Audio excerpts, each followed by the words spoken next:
আজ ছিল অরণ্য সপ্তাহের শেষ দিন। হাড়োয়া গ্রামীণ হাসপাতাল, হাড়োয়া পিজি উচ্চ মাধ্যমিক বিদ্যালয়, হাড়োয়া আইটিআই কলেজ সহ হাড়োয়ার একাধিক গ্রামে এবং হাড়োয়া শহরে বৃক্ষরোপণের মধ্য দিয়ে স্বেচ্ছাসেবী সংগঠনের পক্ষ থেকে বন দপ্তরের সহযোগিতায় পালন করা হলো বৃক্ষরোপণ কর্মসূচি। বৃক্ষরোপণ প্রসঙ্গে আরও কি বললেন শুনুন।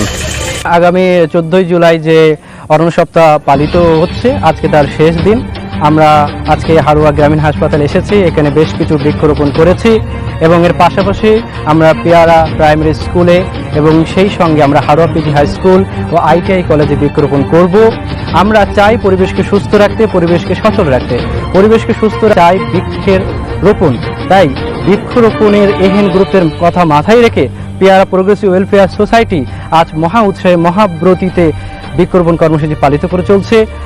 আমাদের মাধ্যমে আপনাদের বার্তা দিতে চাই, আপনারাও এই মহা আয়োজনে আসুন, এতে সামিল হয়ে এটাকে বাস্তবায়িত করুন এবং পরিবেশকে সুস্থ রাখার ব্রতে আপনারা এগিয়ে এসে পৃথিবীকে ভালো রাখেন, সেই সঙ্গে প্রতিটি মানুষকে সুস্থ স্বাভাবিক রাখতে একটি অপরিসীম গুরুত্বের কথা মাথায় রেখে আপনারা এগিয়ে আসুন।